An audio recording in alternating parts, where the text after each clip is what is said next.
Crockett. Vice, Miami.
Hello, people of the Earth! It is I, Emperor Zurk, and I am here to tell you that I am not part of today's show because I am conquering this shithole over here.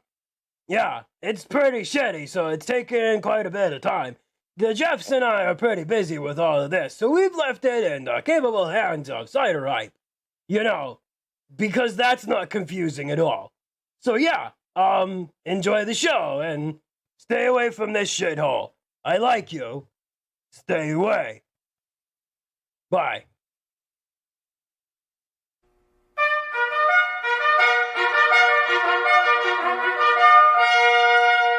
Hamburger, cheeseburger, Big Mac, Whopper. Hamburger, cheeseburger, Big Mac, Whopper. Hamburger, cheeseburger, Big Mac, Whopper. Big Mac, Whopper. Big Mac, Big Mac.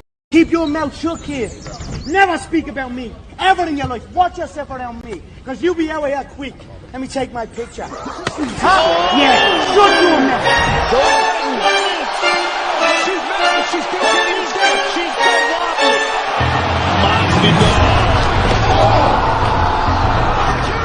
too slow and too stiff. You're stiff as a board. Again, it's not hard to pass. That's cold. Touch it. Fuck. It's Stone Cold. Oh no. Here, hold on. Let me get my clothes and my belt and my shoe. Huh? Yeah, should you a Yeah, do me a favor. Get out. Bill Murray's character. To catch a varmint, you gotta be a varmint.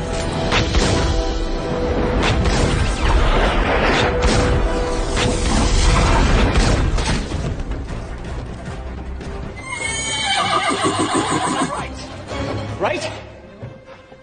Now? Yes, right. Are you sure? I used to drag here back in high school.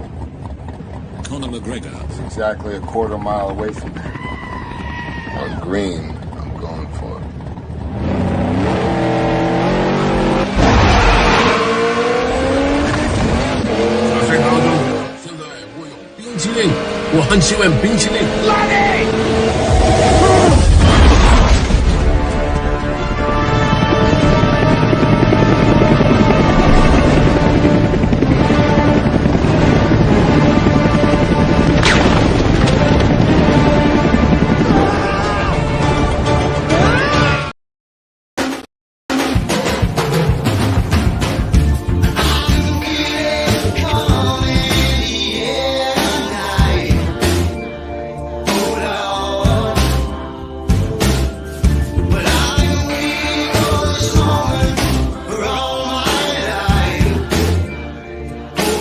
Him that encouraged you, hopefully, because without the encouragement of your father, man, the world is a dismal place. It's very difficult to be a courageous person unless you have your father in body and spirit behind you. It's very demoralizing.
$5 from everyone's favorite irrelevant fallen angel with 0 failed IGG campaigns. Have a good one, Oz. Thank you, Micah.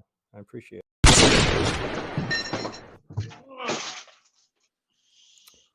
Oh, good.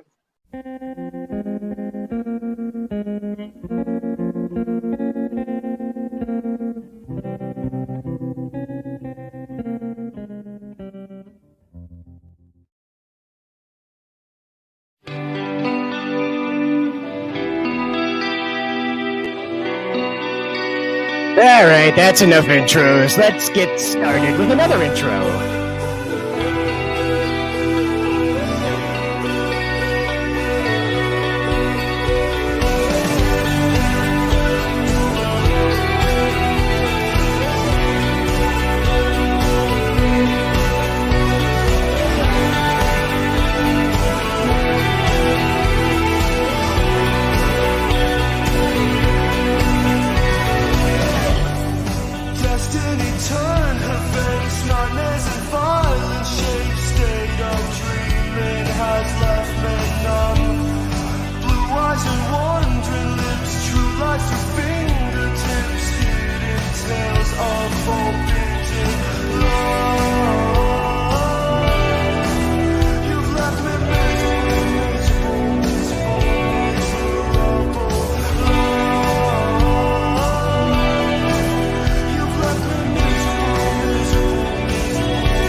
Maybe we're just sleepwalking. Or maybe saying the comic book industry is dead for the 100th millionth time will make everything change magically. What do you think?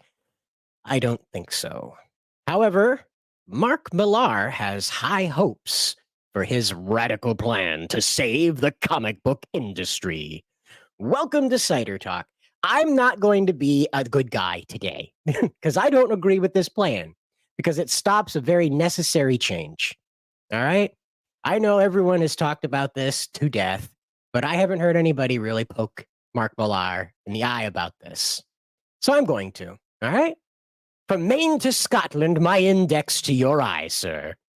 Now, here's the idea Mark Millar has. I'll save you the big long tweet thread, okay? So the situation is that Mark Millar wants to make sure that you are incentivized as a creator, an artist, and a writer, and perhaps an editor to create things that have longevity. All right? And in this way, you are paid on royalties that are, more than half or maybe just under half what the product goes for out on the market for the duration of the copyright holder's marketing of that, right? So that sounds well and good, right? Well, it mirrors the WGA contracts that came out. The WGA, the writer's strike is over, if you don't know. They negotiated a new contract. What really got this going in the first place was the streaming situation. The writers were not being, quote unquote, properly compensated for their streaming shit or whatever, for their stuff going up on streaming platforms. So what they hammered out with the studios was that they have to keep like a 15% interest rate. So that means like on a platform like Netflix, at 10 years old, She-Hulk has to have 15% of the total audience on that platform at least viewing the menu screen to watch episodes of that, if not full episodes. They want 15% of the audience to interact with that particular thing in order to send royalties to the writers that created it or whatever. And that's just the example I'm using. She-Hulk obviously isn't going to make any money. It might actually cost streaming services to have it. But anyway, in any case, Mark Millar's approach is very similar to this. What he says, for the actual production of the book, you will get paid peanuts, nothing. However, once that hits the market, you get 40, 50, 60% of what that product makes out on the market. Perhaps on a gross, perhaps on a net. He's not specific. That again if this were to come to pass, this would mean that they would have to negotiate if that would be how that went, right? If that was net or gross.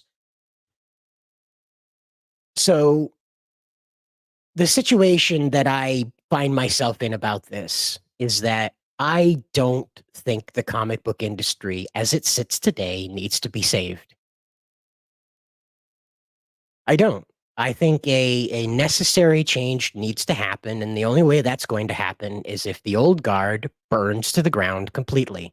Under their own doing. We're not here to torch them down. We've been raving that the industry is dead for 5 years now, and yet it continues to limp along. But I believe that it needs to burn to the ground completely, so out of its ashes, something new can be born. I don't know if you're aware of this, but Superman is almost 100 years old. And to my knowledge, Superman, the label, has never been out of print. So that's 100 years of adventure that this poor bastard with his underwear on the outside has been on. Right? And he's done everything 6 times already. They've done things so many times with Superman. He has a gay son now, just for something different for him. That's the best they could come up with. And frankly, I don't blame them because he's done everything 6 times. You can count it. I grew up a Superman fan. Superman was my superhero. I was introduced to comics through Superman. I adore that character. That character helped inform my morality. But I understand that character is over almost 100 years old. almost 100 years old. Batman's almost 90. Okay? I get it. That you have nostalgia attached to this. I have nostalgia attached to it. Superman was the coolest character ever. And because I didn't like him because he had like super strength and laser eyes and stuff. I liked him because he won his battles through strength of morals, through strength of character. He didn't overpower his enemies all the time with his strength. He overpowered them with his morality. And that's what I really enjoyed about Superman. My most favorite parts of Superman are Clark Kent. When Clark is doing the narration from his perspective, just the farm boy Clark. But that's 100 years old, guys. No matter how you spin it up, it's still 100 years old. He needs to rest. Superman needs to go to the Kent farm one last time. He needs to meet Lois on the porch, sit down in a rocking chair, and a nice fat "the end" down in the corner panel. And then you put him away. Not forever, maybe for 50 years. Let the brand rest, for God's sakes. I'm surprised they haven't painted it on the bottom of a space station yet. All right? I'm surprised they didn't put the Superman symbol on the freaking moon flag. All right? He's so threadbare at this point, and it's not because that character sucks and it has limitations. It's time. The way I figure it is that a character only gets 25 years on the shelf before you're starting to repeat yourself. You're starting to just do costume changes, multiverse adventures. What if Superman was a British man? What if Superman never made it to Earth? What if Superman landed on Apokolips? You know, you start running into that thing about after 25 years because he's done everything, especially in a weekly production, for God's sakes. But here we are in the age of like corporate America, like the mega super corporate America, where like BlackRock controls everything, and Vanguard and Main Street, and the average man, not too much of an opinion, right? That mild-mannered reporter Clark Kent would be wrestled into submission by a contract now, right? A binding contract that would obliterate his ability to do work. That Superman as a character is not limited, right? He could fit in this new world very well. But the problem is that he's 100 years old. He's 100 years old. There's only so many cats from trees you can rescue. There's only so many orphans and school buses teetering on the edge of cliff sides that you can rescue. I'm very sorry that the character needs to rest. Batman has become so iconic. I'm pretty sure people have named their kids after Bruce Wayne. I know that people consider Joker and Harley Quinn a sexuality. That's not because the stories are good. That's because they're generational to people. My mother introduced me to Batman through the 60s Adam West Batman. I had no idea that he was this brooding rooftop, depressed guy, until I started watching the animated series. The Batman I was introduced to parked his Batmobile out front of the police station in Gotham City, walked through, didn't even lock the doors, by the way, walked through the front door and picked up a phone in Commissioner Gordon's office. That was the Batman I knew. I got introduced to this brooding guy that comes to the rooftop in the rain and glares from the top of gargoyles down onto the city. I'd never seen that before. It's very neat and evocative, but, it's almost 90 years of that. And this is my argument, is that Mark Millar's suggestion only stems the problem. It puts a stint in the problem. It prolongs it. He's not going to come in and introduce a contract that demands that they create new characters. See, this is what I believe. DC and Marvel both have very rich universes. If you strip the characters out of them, the rules, the locations, the environments, the weapons, those things are incredibly fertile for storytelling.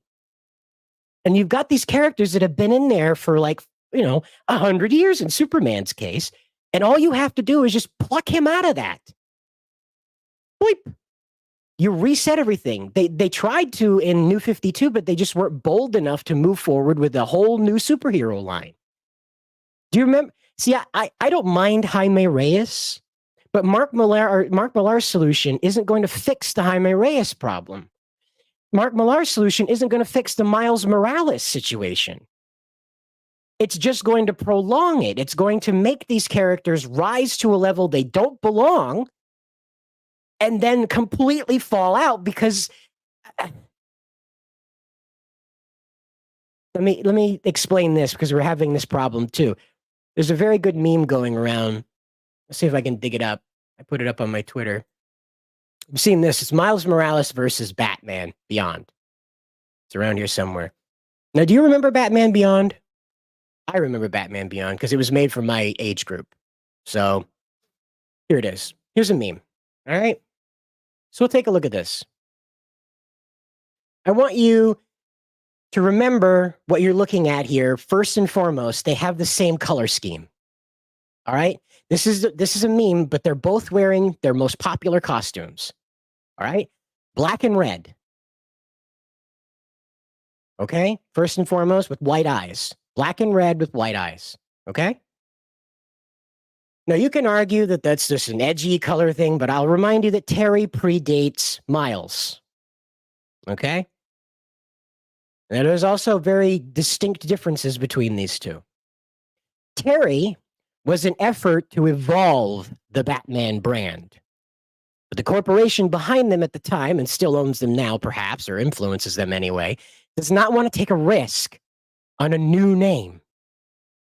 Okay? They don't want to have to sit there and build up Terry McGinnis. They don't want to spend the money introducing audiences to a new face.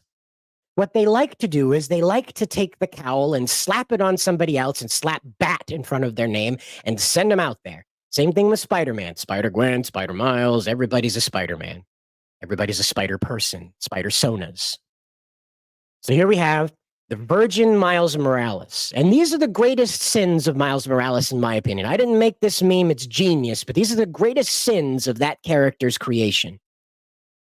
99% of Miles's villains are just Peter Parker's old enemies. Okay, now let's contrast that with Terry McGinnis, Batman Beyond. Blight is still memed today. That's the glowing green skeleton man. Okay? He is still memed today. That character. We have the I forget his name now, but the orange swirling eye guy. Those are different characters. They evolved the Batman brand. They took the core arguments from the original Rogues Gallery and evolved them. You had the Joker's gang.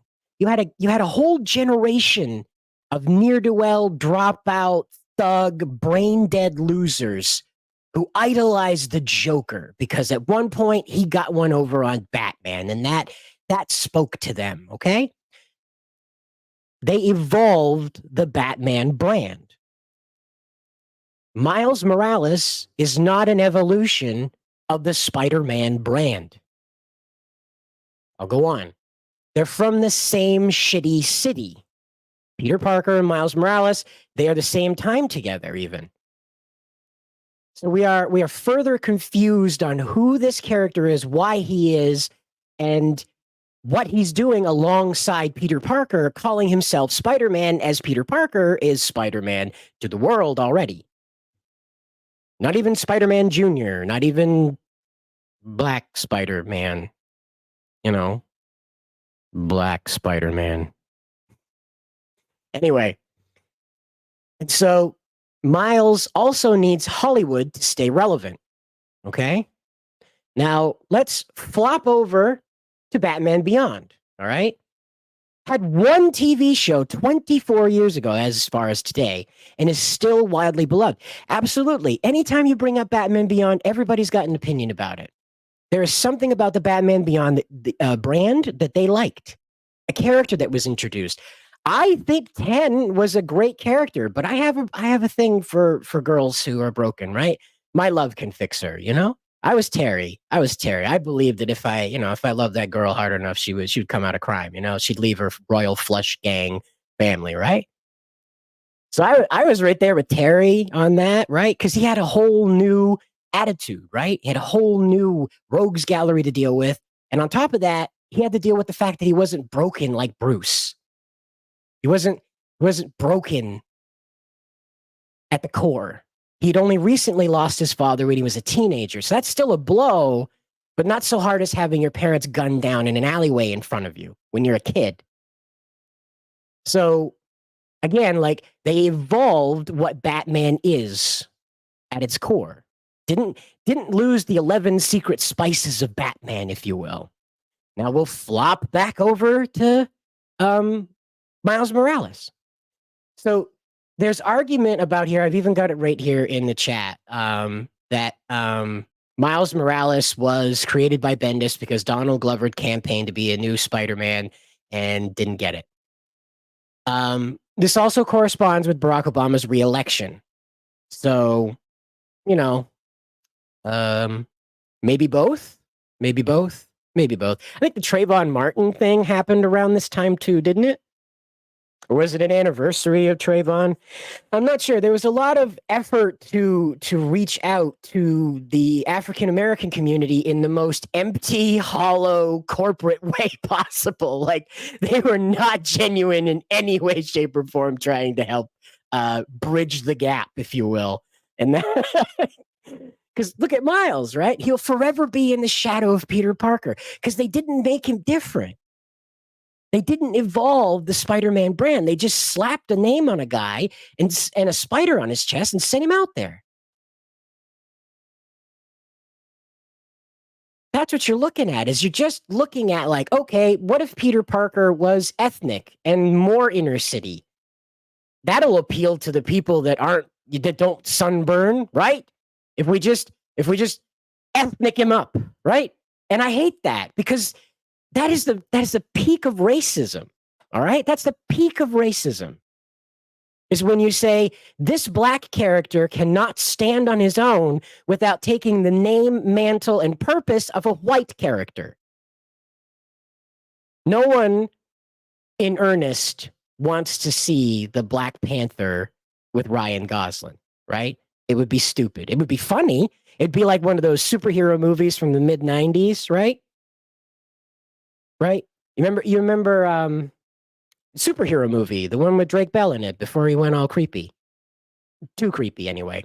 And yeah, so I mean, like if you were to have like a white Black Panther, right? A white T'Challa, that would be a comedy movie. Everyone would agree with that, okay? And so this is what they did, is they like white T'Challa'd Spider-Man, you know? And it's so empty, it's so fake, it's so tacked on, and that's why Miles can't catch on. Miles has to be Miles Morales, not Spider-Man. And so they keep trying to force that on people, that Miles Morales is Spider-Man. They're careful to like put his name on top of the Spider-Man logo when they put that out there. Now, Terry, on the other end, is known as Batman Beyond. He's not known as that in the story, but the fans recognize him as a separate, wholly different Batman. So they gave him an entirely different name. It's like Azrael. Azrael is an entirely different Batman. You cannot confuse him with Bruce. They have the same aesthetic, certainly pointy ears, supernatural, beating the hell out of criminals, kind of that stuff, sure. But Azrael is flatly different than Bruce. Same as Terry is flatly different from Bruce, despite being his son, well, near clone, according to Amanda Waller in that last episode. Well, the last episode. And so this is why I don't think that Mark Millar's solution is going to fix this Miles Morales problem. The current thinking is to not take risks. Think about how hard they've shelved Terry McGinnis. In an age when they had like the Flash movie with all of these different universes and all these timelines converging, they didn't think to show a teenage futuristic Batman They wanted to show Superman lasering a giant spider because lol, Kevin Smith made a joke 20 years ago about that. Yeah. Yeah, I guarantee you that was the only reason, because Nick Cage even admits that he didn't film that. They put him on a green screen in that suit. They told him to turn around and look concerned. And they put in his voice from their own previous soundtracks of him screaming. They just changed it, altered, add the echo, and then they created this 3D PS2 looking guy that lasers down the spider creature. So whatever they initially wanted to do with him, they decided that's too boring. We got to do the Kevin Smith joke. And here we are, right? And here we are with Mark Millar coming back with this radical plan to save the comic book industry by paying people to keep doing the same damn thing.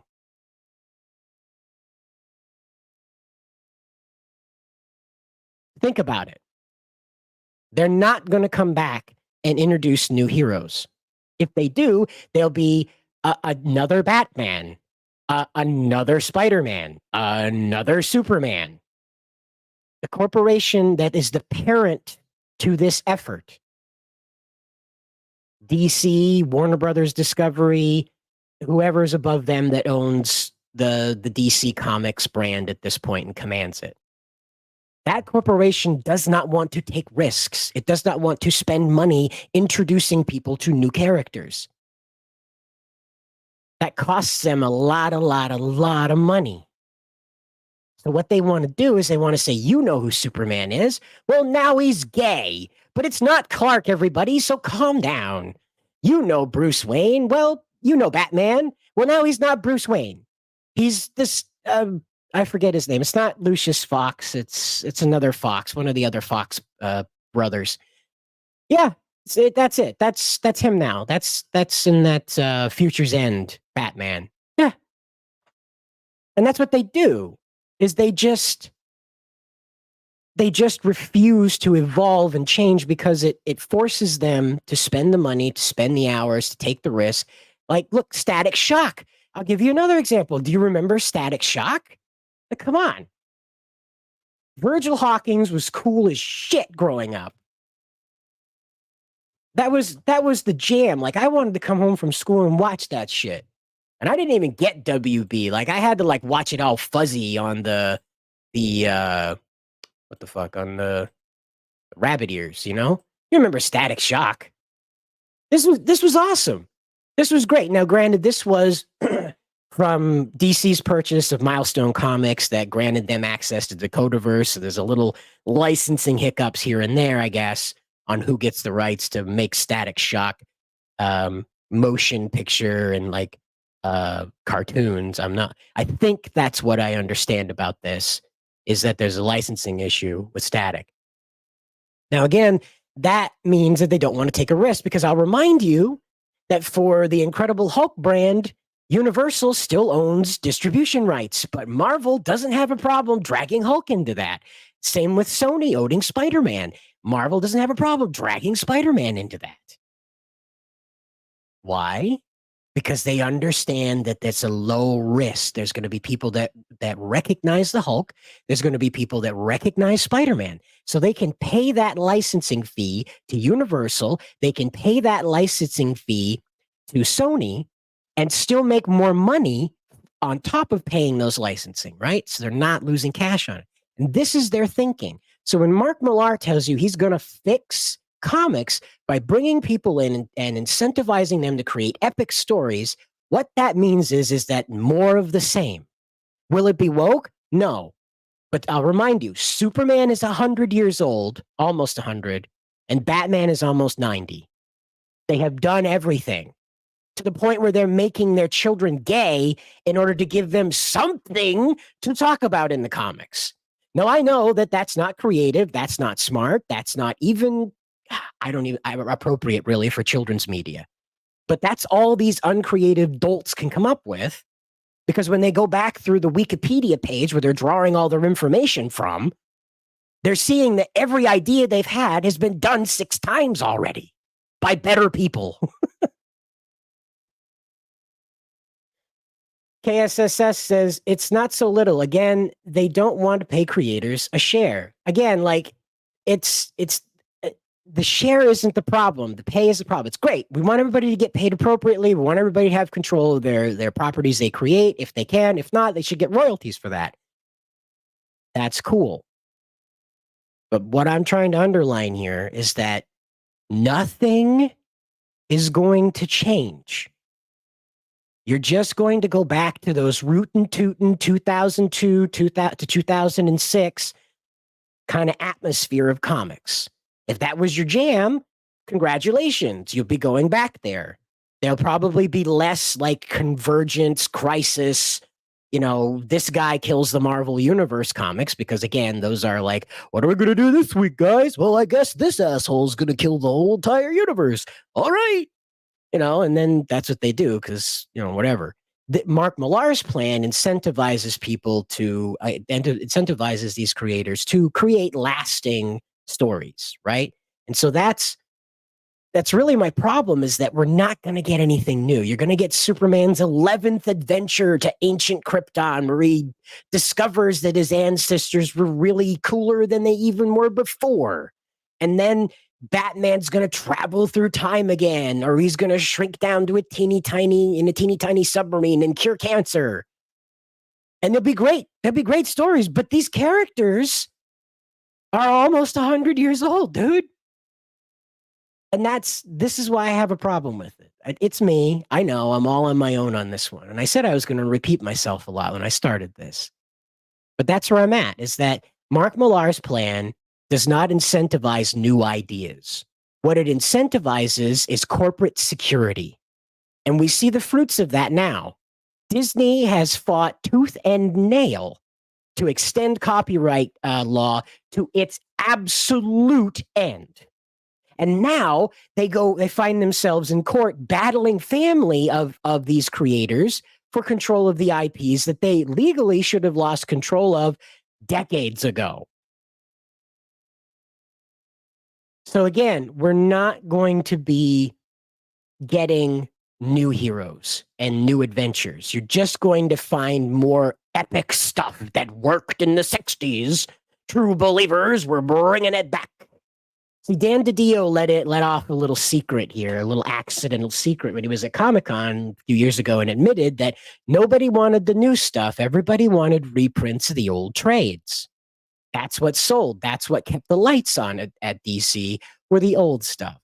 And so what's the logic going to be for these creators that come back under Mark Millar's plan, where they get paid shit at the beginning, but they get big royalties later on as the story, finds its way out into, as the product finds its way out into the market? Guess what? That incentivizes corporate security. You will not get a new character out of this. You will not get new adventures. You will see more of Batman teaming up with Superman. You'll see more of Batman doing the Justice League Dark thing because they like him doing magic. And Batman's only a few years off from being like, oh, he's a technopath. He doesn't even know that he's communicating with technology, but that's how Batman is able to know and see and be aware of so many things, because he literally telepathically communicates with technology. And they're going to do that. They are. They're just 2 years away from it. They've run out of every excuse to make Batman a god without making him a god. And then they made him a god for a while even. He's an asshole in a fucking bat costume, okay? Pump the brakes.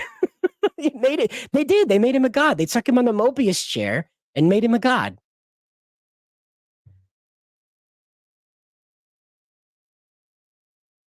And he's supposed to be fighting criminals on the streets of Gotham. That's what Batman is geared for. What his original purpose is, and what he is at his core, is a street level crime fighter. Like, as I said, my mother introduced me to Adam West Batman, and she constantly complained about the cartoons I was watching, like Justice League and Justice League Unlimited, Batman the Animated Series, Batman the Brave and the Bold. These were Batman products that were not true to the Batman that she knew. which was just a street level crime fighter that had neat gadgets, a cool car, and a bat computer that presumably could figure out problems Batman couldn't. That's it. That's all he was. And so she was kind of insulted that Batman was fighting aliens and that he was doing anything like on Superman's level beyond stopping bank robberies, you know? And so it always annoyed her that he was hanging around with John Jones, that the Martian Manhunter and Batman were like together. It annoyed the crap out of her because it didn't make sense in her mind. It's in her mind, it was like bringing a security guard into Interpol with no training, just dropping a security guard into Interpol. It just, what are you doing here, pal? A little above your pay grade, huh? But again, that kind of thinking doesn't exist anymore. We've got to put Batman in everything because the corporate doctrine says he sells. He's a lifestyle brand now. Yeah, Batman's a lifestyle brand. I think we can go look at it right now. Hold on, I'll find it. There's Batman, AI Batman. So, yeah, so here's Batman. Okay, here's Batman reading Chapter 1. In the beginning, God created the heavens and the earth. The earth was formless and empty, and darkness covered the deep waters. And the Spirit of God was hovering over the surface of the waters. Then God said, "Let there be light," and there was light. And God saw that the light was good. Then he separated the light from the darkness. God called the light day, and the darkness night. And evening passed, and morning came, marking the first day. Then God said, "Let there be a space between the waters, to separate the waters of the heavens from the waters of the earth." And that is what happened. Okay, there's Batman reading the Bible. Okay? This is how far Batman has invaded into like the lives of people, the psyche of people. Okay? That this is not a joke. That's 3 hours of an AI Batman using Kevin Conroy's voice to read the Bible. If that's your thing, cool, great, neat. But that's Batman. I get that like it's appropriate sometimes to see the character like kneel before a cross. Maybe he says a prayer. I get that. But we're at a point where people's psyche find Batman reading Genesis comforting. You hear that? The background music to that was like that binaural beat stuff, the delta waves that relax your inner ear. Okay? That's tickle it anyway. That's see, again, like Drake Tungsten, see, here it is, right? Sounds nice, actually. Just a good voice reading, right? Well, it's AI, but either way, this is what Batman has become to people. He's not a guy that just rides around in a cool car, jumps from rooftop to rooftop, beats the piss out of assholes in fucking clown makeup. He's not that to people. He's someone they want to hear read Genesis. There's Optimus Prime reading the Bible. It's not just the Bible either. They read the Quran. They read the Torah. They discuss Buddhist beliefs. You can find Batman reading Reagan's speeches about democracy and freedom and the will of man. And again, like, he's a guy in a bat suit that was created to beat the piss out of street level criminals.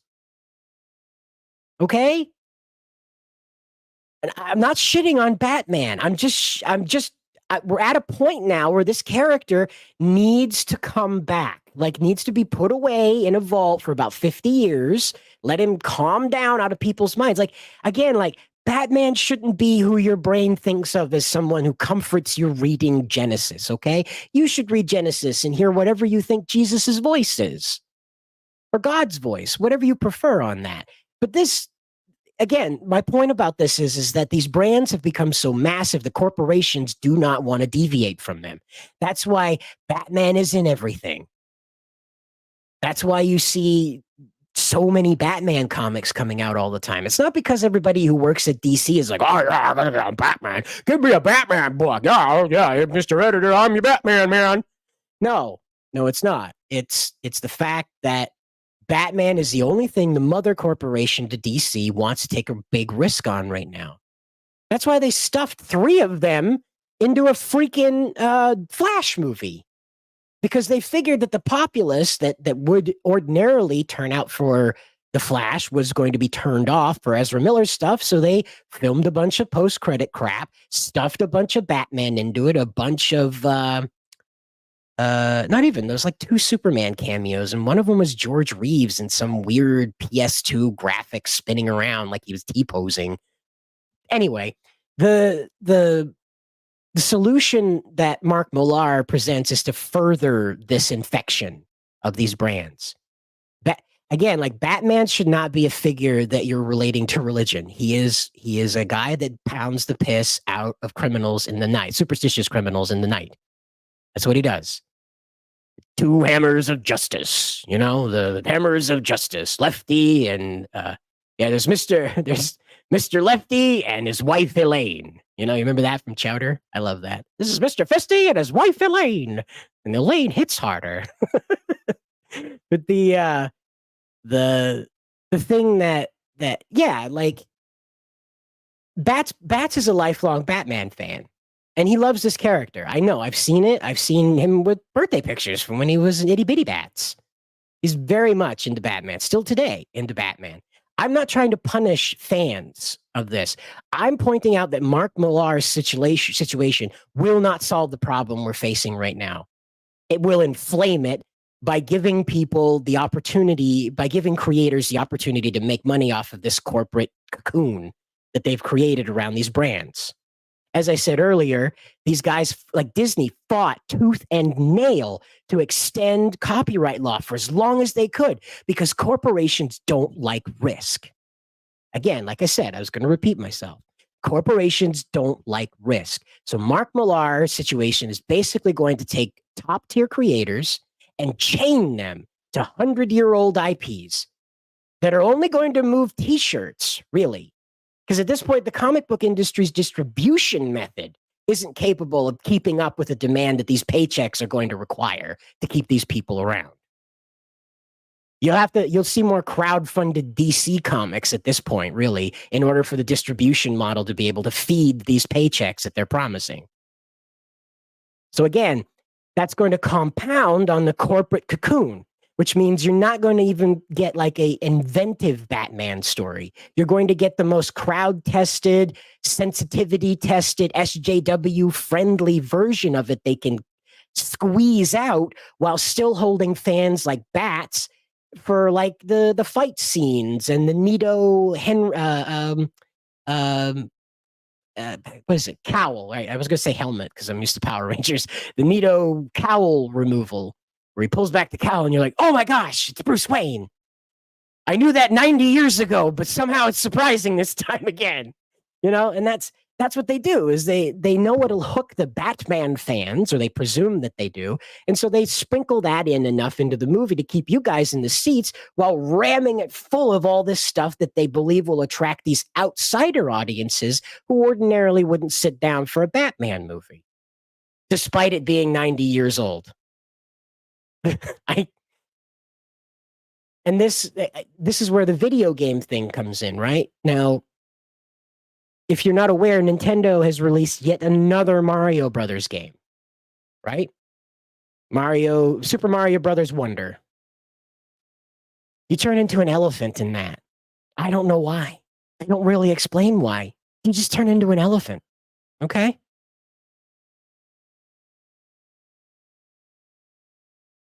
But this is what the thinking, so you're seeing this corporate thing in Japan, right? So this is the corporate thinking. Stick to what sells. Now, you and me, the consumer, that makes sense on a slogan level, on a nice like bumper sticker. Stick to what works, stupid. You know, real easy, real easy. You know, you can chant that at a Trump rally. You can chant that at Brandon as he goes riding by with his butt hanging out the window because he forgot where the toilet was.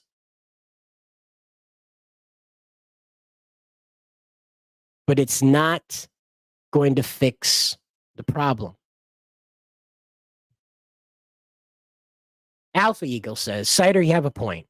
All the McFarlane DC action figures are 90% just Batman. And again, they're incentivized to make a profit, which means they lean into the most profit lucrative things they can get their hands on. And Batman sells. But he's 90 or coming up on 90.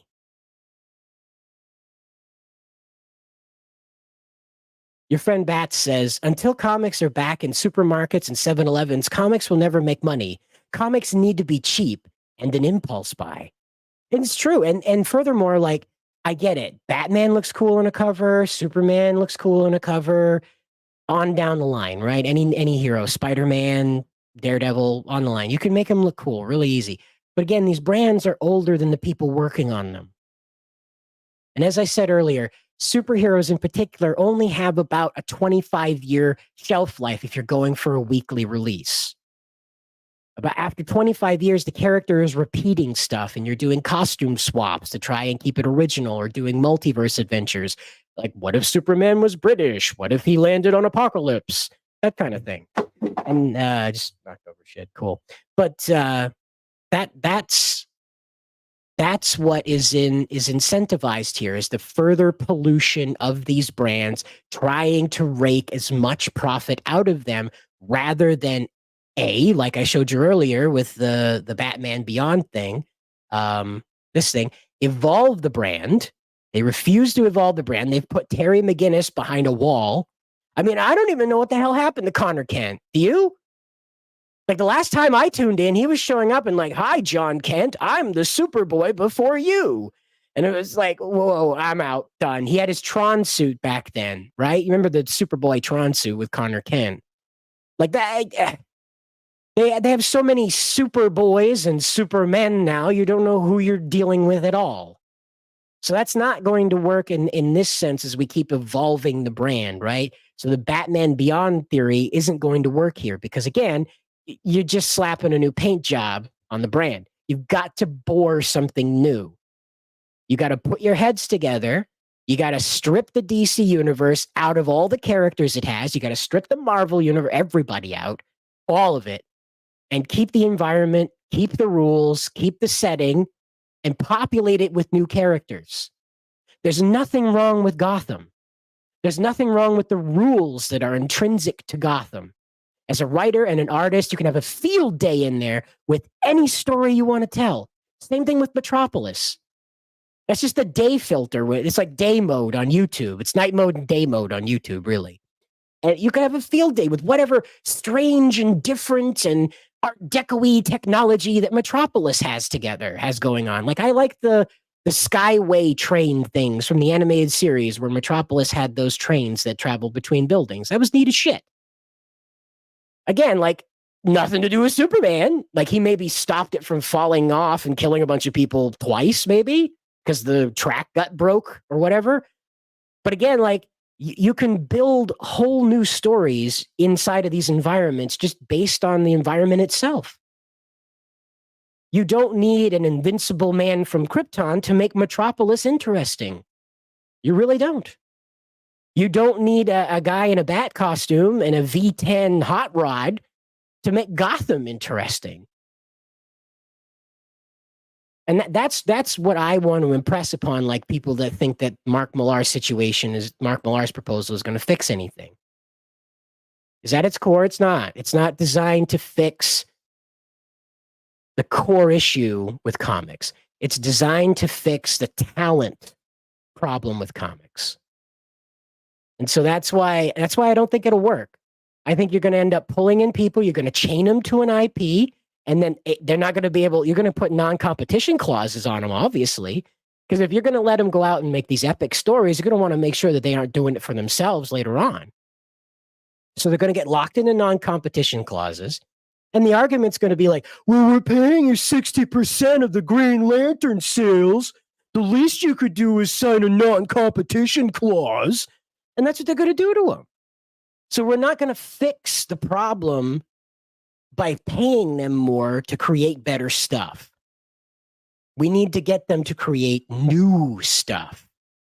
You don't need Superman anymore. And as a Superman fan all my life, that hurts to say, but you don't need Superman anymore. You don't need Batman anymore. You don't need the Lanterns anymore. You don't need Wonder Woman anymore. Never really did to begin with. But you don't need these characters that are approaching 100 years old. The worlds they exist in are fertile enough to tell brand new stories within them. We're just not brave enough to do that because the corporate cocoon demands that we go with the most lucrative properties we can get our hands on, period. There is no experimentation. And when we have to push boundaries, we are going to go with sensitivity testing and think tanks, and we're going to put 5 or 6 writers on something, if not 5 or 6 editors on something. Because God forbid you put something out that offends 10 people but makes 100 people cheer with joy. That's where we're at. There go the police right now. What did you download? They might be on your way right now. By the way, in case you haven't downloaded anything, feel free to hit like, subscribe, and slap that bell. It has nothing to do with downloading. I just felt like saying that word. You're welcome. So your friend Bat says, Cider, you're wrong. Hogarth without Harry is boring. Star Wars without Luke sucks. Gotham without Batman is pointless. And I disagree. I think you could tell a lot of cool stories inside of Star Wars. There's the whole Knights of the Old Republic in there that have absolutely nothing to do with Luke Skywalker. And they're great. Like, people rave about Darth Revan, the story of Darth Revan. Keanu Reeves wanted to be in that movie. You know, and so I truly believe that Star Wars is one of those brands you can play around with. I know that the switch over with Gotham would be tricky. Absolutely. I know that would be tricky. But a new hero there wouldn't hurt, I don't think. Batman's 90 years old, approaching it anyway. He's done everything there is to do. And rebooting him isn't going to change anything. He's still going to be the kid that lost his parents in an alleyway and decided to take vengeance on crime in the city that he lives in. So that, again, you're not changing anything when you take Superman back to year 1 all over again, issue 0 all over again. He's still just an orphan that flew away from an exploding planet, was discovered by farmers and raised to love America. That's it. You can't deviate from that, because then it's not Superman to people. That's the problem with these 100-year-old creations, is that when you try to migrate them out of something, there's nowhere to go with them. They are so landmarked to what their core values, core systems, core systems of dealing with things. Like, when you look at a writer's guide, they give you like what would Superman do in this situation, and then you trail it off like a choose your own adventure thing. So the way that this would work is that you'd need to bring in a new hero and just take Batman out of it altogether. Not have him kill Batman, just stop Batman issues. Done. Dunzo. There will be no more Batman for 50 years. Cry, scream, beat your fists against the glass. But there will be no Batman for 50 years. Instead, we have the Hell Knight or Hell Killer or the Night Death Watch. You know, I don't know, some badass heavy metal kind of name. I'm not good at dark and scary, okay? But that's what happens when you take a risk. You take a risk, you get outside of it, you try something new. And these corporations aren't going to do it. Bats goes on to say, he says, Batman and Superman became fathers in the last 20 years. There's a lot of new stories to be told. And I disagree with that. All you're doing is dragging children into danger. And I get it. They're superpowered kids. They're fictional kids. Whatever happens to them is the writer's decision. But I just don't think that's what a hero would do. It's like the whole thing with Pokemon and dogfighting. That's what it is. It's a dogfight. They just don't die in the current like they used to in the original one, but in new like the regular Pokemon you play today, they just faint, right? Well, it's dogfighting. So when you drag your kid, I just don't see paragons of society like, yeah, Junior, you're 12 years old. Let's go fight Brainiac together. Luther's only got a spear made out of Krypton with both our names written on it. Come on, we'll be home for dinner. Don't worry, Lois. There's a part of me that's like, I don't know. Like the Super Sun series is great when the two boys are by themselves. Sure. But DC doesn't want to lean too hard into that because, it gets too far away from what is corporately safe.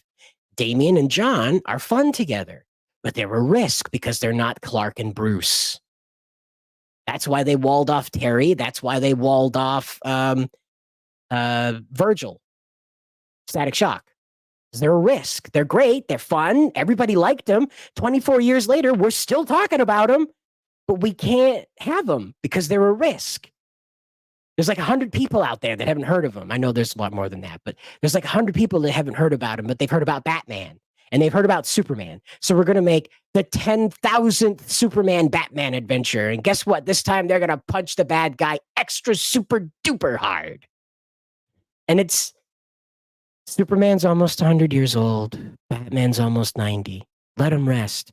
Let Clark go home one last time. Let Bruce put an end to his fight by saying somebody else can take it over, or at the very least, letting him die with honor during the Nightfall scenario. So I'm one of those guys, I just don't have this belief that it can keep going forever. Eventually, you get tired of these guys doing the same thing over and over and over and over again. There's just a slightly different Instagram filter on it this time. And that's all. That's my argument. I don't think Batman and Superman are bad. I just think that they're old and they need to rest. Consider this. What if Ford did not put out a different truck other than the one that sold very, very well, that particular body style? Let's say it was the 1995 F-150, and all they ever did was just put a new console in the middle of it. So you've got this 1990s hunk of metal, but because it sells well, it goes down the road still, and it's got all these mystery gadgets inside of it, right? But it's still a 1995 hunk of metal with a distributor cap and carburetor. All right? That's, that's what I'm trying to get across here, is that these guys are like, they need to rest. Something else needs to grow in its place. New growth, new vegetation, new earth, if you will. We're so inundated with 100 years of these characters now, in Superman's case. So, Dark Gift Comics says, here's a crazy idea for a reboot. Bring everything back to the continuity everyone loved. Now, okay, try to get 3 people to agree on a pizza topping. Says bring the continuity back to bring everything back to the continuity everyone loves. Batman from 85 on. Pick back up before the New 52 happened and forget the last 20 years of comics. Now again, arguably the Wikipedia and the library and like the official documentation can respect this, but the brand can't. The brand can't do that. Again, like you can drag them back to that point, but it's not going to change what's been done to the brand. There are going to be people out there that like gay John Kent. There may be only 5 of them, but guess what? They're going to go on to DC's email, and they're going to say, I'm going to sewer slide myself if you don't bring back gay John Kent. Do you see how they've painted themselves into a corner with this crowd-pleasing thing? And that's why I say, do the worst. Pull the lever, clean everybody out, and start with just the environment and the rules related to it. I don't believe that Mark Millar is incapable of creating new superhero universes. We saw it, right? Miller World. Fuck those 5 people then. Yeah, well, I'm on board with that. Don't get me wrong. I'm on board with like, fuck that. But I get it. Those people are going to do that. And that's what DC's going to pay attention to. Is it, we got death threats coming in. We got to do something about this. We don't want blood on our hands. And of course, the mother corporation is going to care about that. They don't want blood on their assets. They're going to say, you've got to do something about this. That's the problem. If you don't clear the whole slate, then it's the sewer slide. You know, sewer slide. It's my impression of 23 from the Venture Brothers. If anybody, has mercy and can hear that through that. But Marsupio Gamer says it's not the characters, it's the writers. You will never get good new characters from these writers. But you could get new stories about the old characters from good writers. I don't know, man. I like I said earlier, I'm of the thought that they've done everything 6 times. Can you think of an adventure that Superman hasn't gone on? And you can go on to Wikipedia and look it up. He's 100 years old. Batman's approaching 90. There's not too much that they haven't done. Like I said, Batman was made into a god. How many more times is he going to put the Joker in Arkham? And that's the end of the comic, the end of the arc. Again, Superman beating the piss out of Luthor for the 100th millionth time. Give him a new villain. So he's beating the piss out of the villain for the 100th millionth time. He's got kryptonite for the 100th millionth time. Well, let's make the kryptonite pink. Well, now he's gay, and he's going to beat the hell out of Luthor with both hands, but they're going to be flippity-floppity wristed when they do it. I don't know. He's going to slap Luthor to death. But that, again, this is what I'm talking about, is that, like, even if you put good writers to it, it's just retreading what's already happened. How many more Infinite Crises can they chuck out? They've rebooted the DC universe how many times now? 4, right? Marvel just makes a habit of rebooting them soft, left, right. Up. They've had 3 reboots going at once. Heroes Reborn has been back 3 times. We're at a point where everything has been done, and we're at the point now where we're just going to start switching costumes around on people. So now Batman's going to be from Krypton, and Superman's going to have his family gunned down in front of him in Gotham. Oh, wait, that was the plot of Speeding Bullets. Remember when Superman was the son of Martha Wayne and Thomas Wayne? Remember that? I do. So there you go. You can't even put Superman in Gotham and try to make that new because it's already been done. Well, Batman's got a crusader that he's got to deal with. He's got an overzealous crime fighter out there that's going too hard and punishing criminals beyond reason. Oh, wait, that's Azrael. I'm sorry. I'm not trying to mock you. I'm just trying to explain. These characters have been around for 100 years. They've done everything. A good writer is only going to pull from the best stories that have already happened.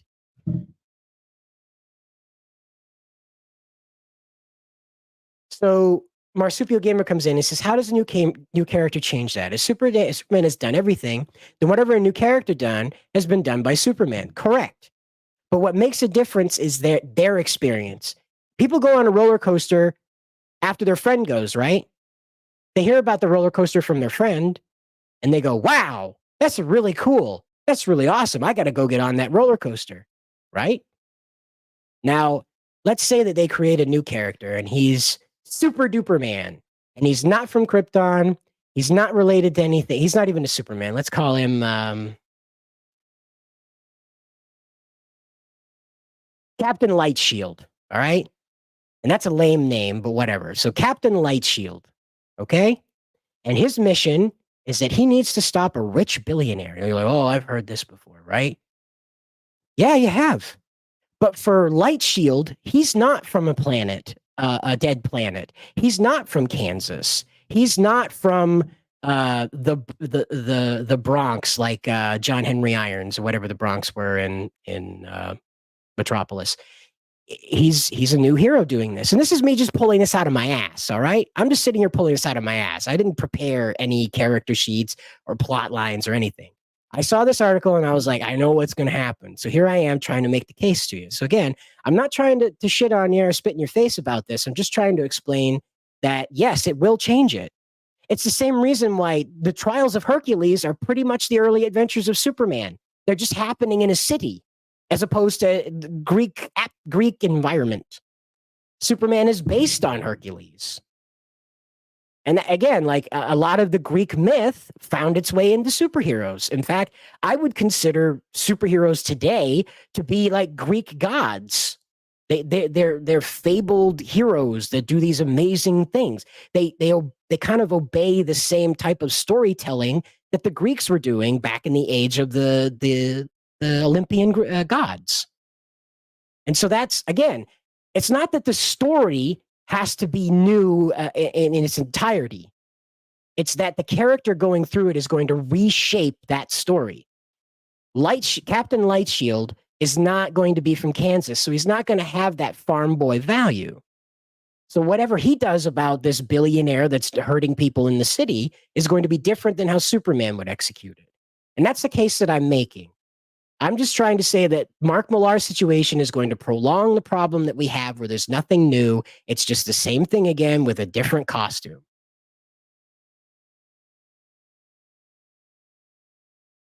That says Infinite Crisis. Yep, nailed it.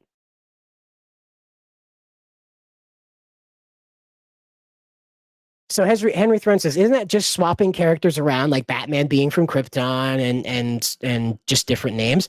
Effectively. But because these are new characters, they will go about the process of solving these crimes, taking care of these villains differently. It's in the same vein as if you had Punisher try to solve the situations that Peter Parker had. And we saw that because, again, everything's been done.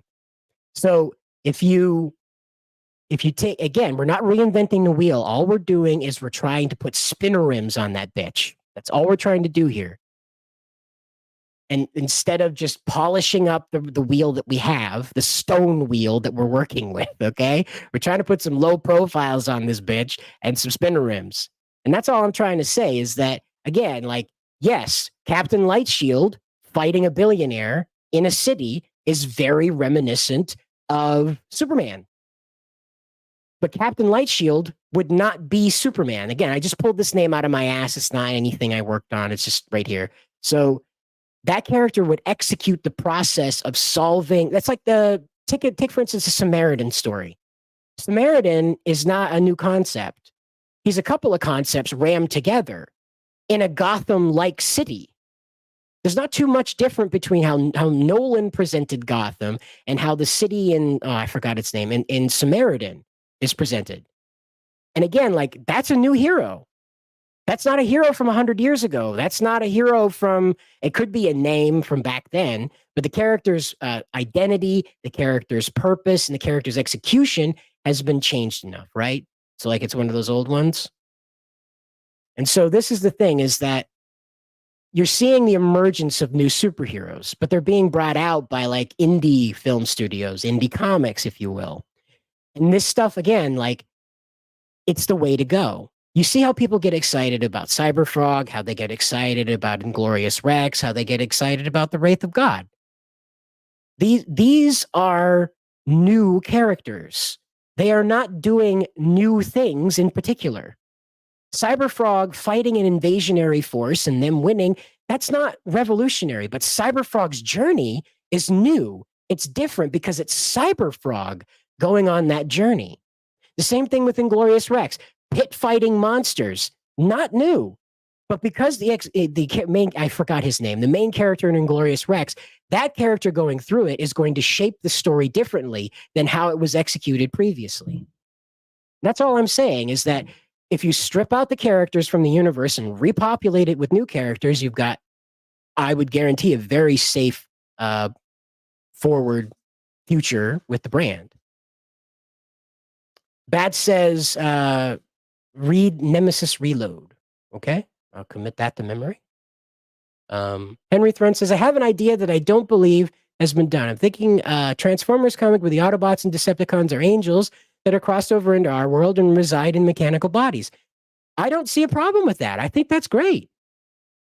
Again, like we're not here to reinvent the wheel. There are only 7 human stories, and before mankind had too many languages, had like more than a handful of languages, we'd run them all out. There's only 7 human stories. That's it. And how you combine them, what paint job you put on them, that is what shapes that. Okay, that is what shapes that that process. So when you bring the Autobot and Decepticon kind of conflict and energy and atmosphere into a holy setting and then push it back into machines again, you're not necessarily copy pasting. I don't see it as this is just Transformers with angels. You've created something entirely new. Your execution of that is going to be different than how the mother company of Hasbro has been handling Transformers. And that's my case with this. So Dark Gift Comics Presents says, I get what you're saying, Cider, but I would keep the old characters and just have them be another title like they used to, rather than 100 Batman titles. Focus on good new characters. Well, they've been creating them. I don't think Signal is a good character. Signal is a bright yellow Batman character that uses sticks with half batarangs sticking off of it to beat the holy hell out of criminals. In bright yellow. And I don't think that's a good new character. That's another one of Lucius Fox's kids finding his way into the Bat family. And that's nothing wrong with that. But why? This is again, we're at 100 years to where like Batman has like 5 Robins. He has 3 Batgirls and now a Signal and an Azrael and a Bat Hound. And I think there was a cat at some point. So it's, again, like 100 years, dude. 100 years. What new characters can you bring into Batman's story that haven't already been new? Like, I'll give you this. Kate Kane was originally Batman's cousin back in the 60s, and she was only in like 1-2 comics, maybe. She stole the Batmobile. She wanted to be a superhero, so she fashioned herself the Batman costume out of Bruce's stuff. She cut it right up. Like they even showed like Bruce holding the cape, or like a tinier cape had been cut out of it, like it was a Looney Tune. And she stole the Batmobile, and that was part of the adventure. That was Kate Kane. That was it. She was just Batman's cousin who wanted to be Batman and learned her lesson that she wasn't trained or smart enough for it. But then they decided to grab a hold of her. And they... Sorry, I just read Bat's comments. So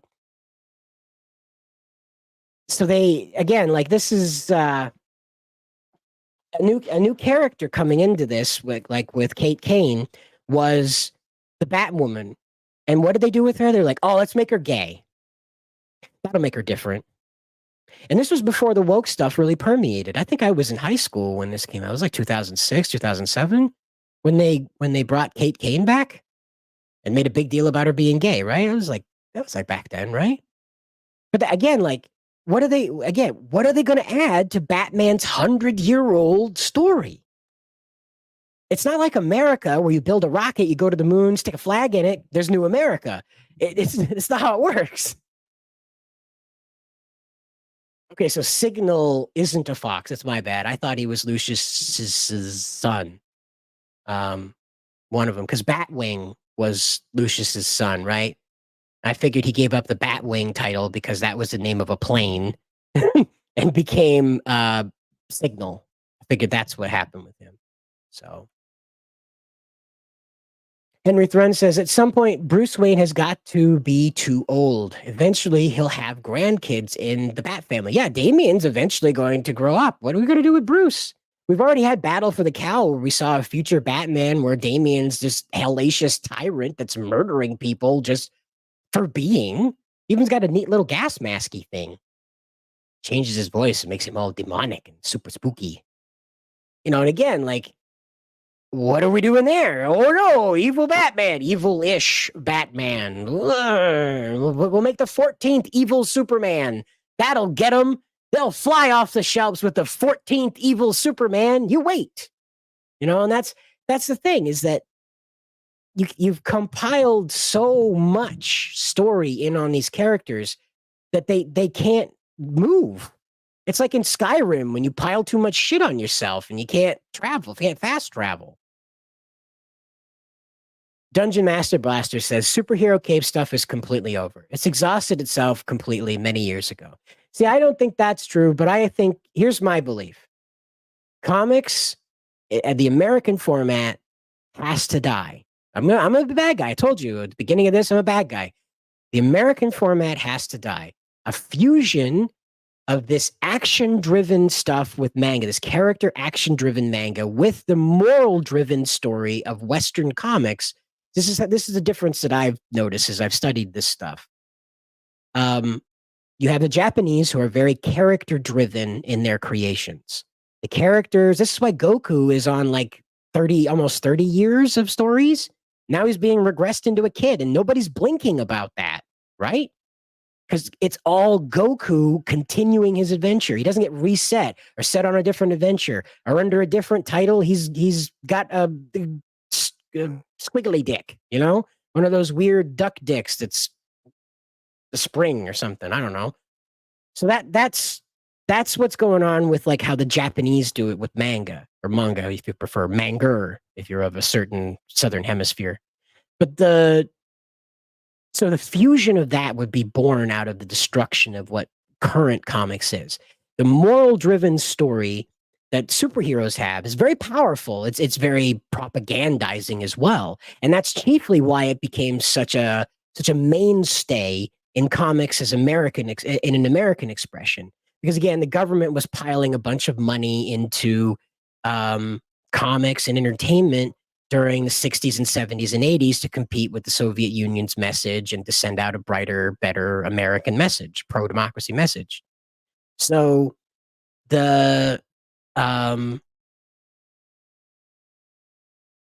you fuse those two together, you have a character-driven story that pays off with a moral-driven climax, right? Because usually you observe manga, and usually when you have like a final battle, the hero is illustrating what has driven him this far, what has kept him going, why he is facing this person probably to the death, this villain to the death. Superheroes rarely get into that. Rarely get into that. You'll get these charged comments, the banter, the superhero banter, right? Between Batman and the Joker, where they're like, I did it all, Bats, to get your attention because I really want to be your lover. And Batman's like, I'm not gay, Joker. We can't keep doing this. You're killing people. It's weird. And because Batman sounds like that, I guess, but whatever. That kind of banter is different from what you see in manga, where the character is passionately declaring the core values that have driven them to this point, what their motivating core value to me, right? Again, comics should be geared toward children, so we'll take a page from shonen manga. Shonen manga constantly features the young protagonist declaring proudly before the final blow why he is doing that. With superhero comics, they get to the execution, the villain is defeated, the hero is standing on top of a building next to the American flag with the sun setting, and then the reason why it all happened and why it worked out is explained. And that's really been the fundamental problem in the modern age with American comics and why it can't keep up with manga. Manga, again, does not spend a lot of time trying to lecture an audience. And again, comics has been like this for a very long time. Like I said, they used to be propaganda rags before we stopped fighting the Soviets. And you felt the change in that. I wasn't old enough to be there on the ground when it happened, but as I was reading through the chronology of Superman stuff growing up, I felt the death of the Soviet Union in the production. Immediately, Superman lost a lot of like oomph and purpose and belonging, and the stories around him started to kind of melt down into Batman needs backup. And that's kind of where he's at today, is that he's just Batman's enforcer. If Batman gets in over his head, he pushes the Superman button on his utility belt, and like a tool, Superman pops out of the ceiling and says, "Hey, you got a problem?" It's And ta-da, super strength and laser vision seem to fix a lot of Batman's problems, wouldn't you know? But that's when you get with the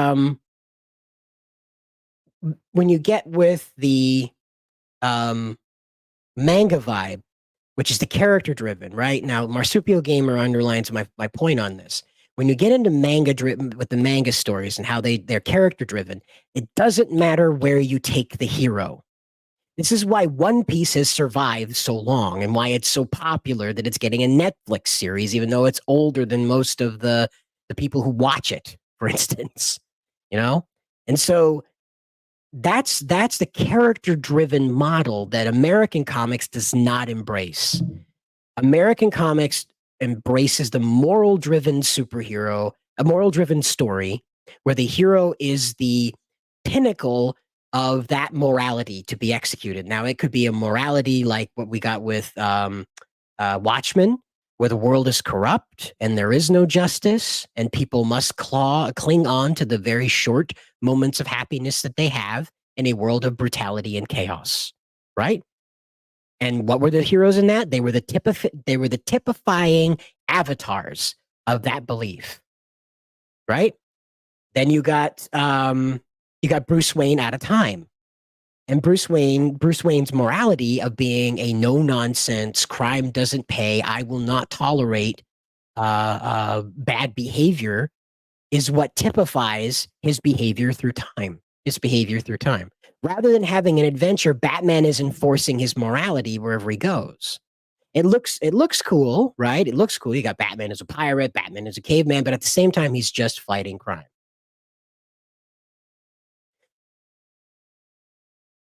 Same thing with sending Superman to other worlds. Like Superman's been on Battle World, if you don't know, in the most recent, not Battle World, War World. And he's been under Mogul's control, and he's liberated a bunch of people. In the meantime, while John Kent has been controlling the Superman label on Earth.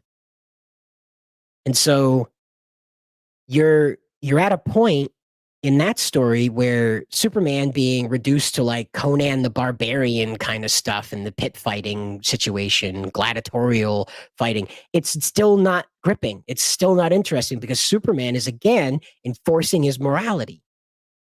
Superman is experiencing War World through his morality. He's not experiencing it as an adventure. And that's been like the biggest cataclysm with it, okay? So that's what I would like to drive home about this. I'm not an enemy of comics in the traditional sense. Like those are great. They did a good job. They inspired manga, right? But now manga has established something new in the American market that's never existed here before. And American comics are going to have to die, burn down, and be born again out of those ashes as a fusion of the character-driven model and the moral-driven model. And Mark Millar's situation is not going to give us that.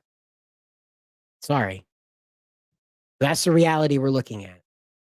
Manga has taken over the youth. And when you lose the youth, you've lost it all. So there it is. Of course. Naturally. Now what did I do? Oh, well, I guess you guys can go find out what I did over on Liam's channel. I've made my point to death and back again. I appreciate you all going through it with me and enjoying this time and contributing your thoughts as well. I don't think you're wrong, by the way. I really don't. As much as I protested, as much as I pushed back against what you've said here, much as I pleaded my case, I don't think you're wrong. But I don't have faith that new stories can be told with characters that have not rested in 100 years. And I mean rested brand-wise. As I said, Superman's done everything 6 times. Batman's done everything 6 times. Everybody from that golden age has done everything over and over and over again. And that's the case I'm making. So... Oh, I stalked him on I stalked him on Twitter. Oh, I was replying to Matt Barr's thing. I didn't. No. what I agreed to with the police when Liam called the police on me from Australia back in 2020. Yeah, that happened, by the way. When Liam did that to me, like what happened there was that, like, I know the officer. You've probably heard the story before, so I won't bore you. But I know the officer. He called me about it. We had a good chuckle about it. He explained that there's like no law in Maine that can deal with this. It's not anything, right? So what he asked me is like, will you leave this guy alone on Twitter? And I said, yeah, sure. And I have had no interaction with Liam on Twitter at all. Matt Barr was complaining about him, and I explained to him that, yeah, Liam is never going to send me my xenotype. He promised me that I am on the list of 17 that will never receive a fulfilled Conquest comic product. I will have to purchase it through second parties if I want that. That's just what it is. But the I haven't interfered with him at all. I was just on there telling him, like, yeah, no, I haven't got my book. I'm never gonna. But the $55 I gave him, I think, went to gas and food, so that warms my heart. That makes me happy that I helped Liam and whatever endeavor he was on that day that he needed 55 American dollars to accomplish. Cool. I think that's good. But I'm not going to try purchasing from him again. He's made it clear that he doesn't want that. So what I do is I laugh when he says crazy shit. I'm sorry if you consider that stalking, Liam, but I just laugh when you do crazy shit. When you're reading out love letters that really aren't addressed to you. There's a woman who called herself your wife in there and you were never married. You said that before. Even though you said you were married and paying alimony, before you said you were never married and married for the first time. It's all very confusing. Remember that other ring you were wearing, the blue one? Yeah, that one's gone. Back with the orange suit? Yeah, that one's gone. That was when you were saying you were married. And then that was in the spring of 2020.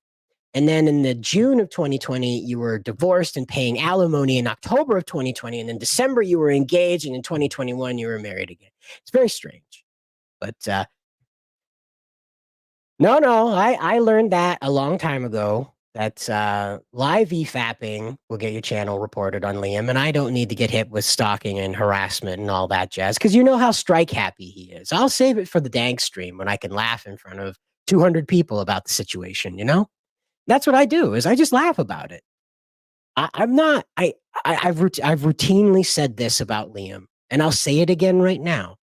I don't want him to stop making books. I don't want him to stop having children. I don't want him to get divorced. I don't want him to lose his house. I don't want him to go hungry. I don't want him to be unemployed. I don't want him to be unhappy. I find him to be incredibly unhappy now.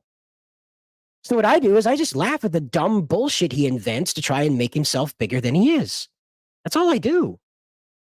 And you've heard me say it over and over again. I want you to keep having children, Liam. I want you to go out there and be a great father to those kids. I know you're capable of it, but you got to get your ego out of the way. I'm just telling you, man. It's the ego. That's why you're mad at me, because I told the truth about you not sending me your comic. It defies the presentation you want to give the world of yourself, that you're this downtrodden, beaten down victim, perma victim. And in reality, you know, you got a temper tantrum. You have an ego issue. You can't be questioned. So that's why I laugh at you. Because you're silly. You're a silly Billy. See, that annoys him when you just like dismiss the whole situation. And kind of like, there you go, buddy. You pat him on the little helmet, keeps him from licking the windows on the school bus, you know? Whatever. He has Liam been engaged 3 times though? I don't know. If you asked him, he's probably been engaged 3 times today. Like he's got those many boxes of love letters from all of these women who wrote him so many love letters and calling themselves his wife. Yes, his wife. Yes. So it's all very confusing, you see, when strange things just start popping up and there's no explanation as to how they got there, but now that's the truth. The truth before, not the truth. The new truth is the truth. You understand? It's the truthiest truth until tomorrow's truth, which will be the truthiest truth you've ever truthed. But that's what it is. It's a roller coaster with him. That's why I laugh at it. I feel like I'm on a roller coaster. Like, what are we going to find out today?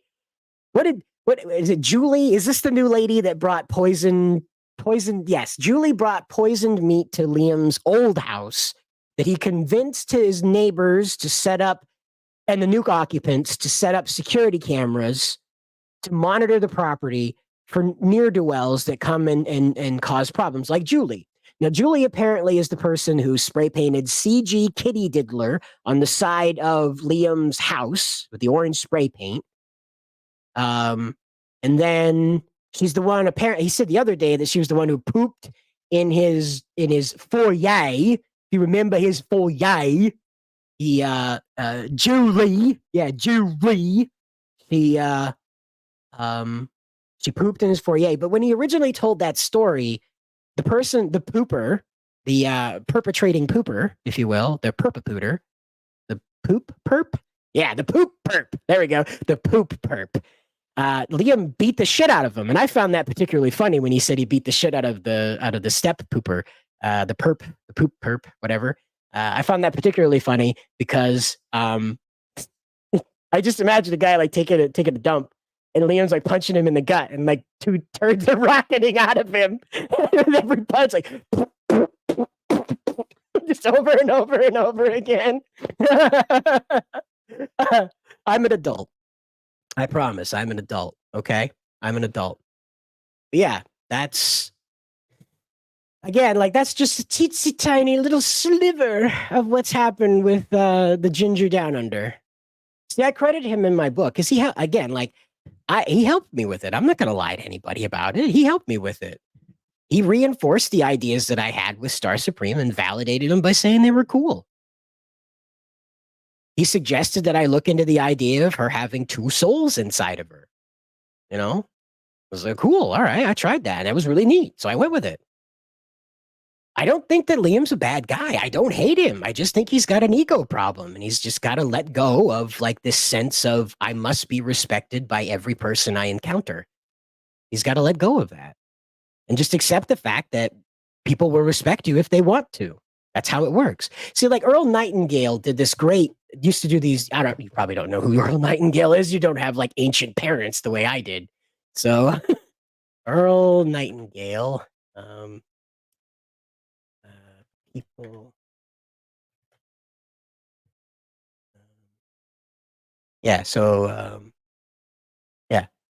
Nightingale used to do a radio show. He was a very cool guy, Earl Nightingale. He was trying to help young men at the time and sort of explain the ins and outs of being a modern man in America.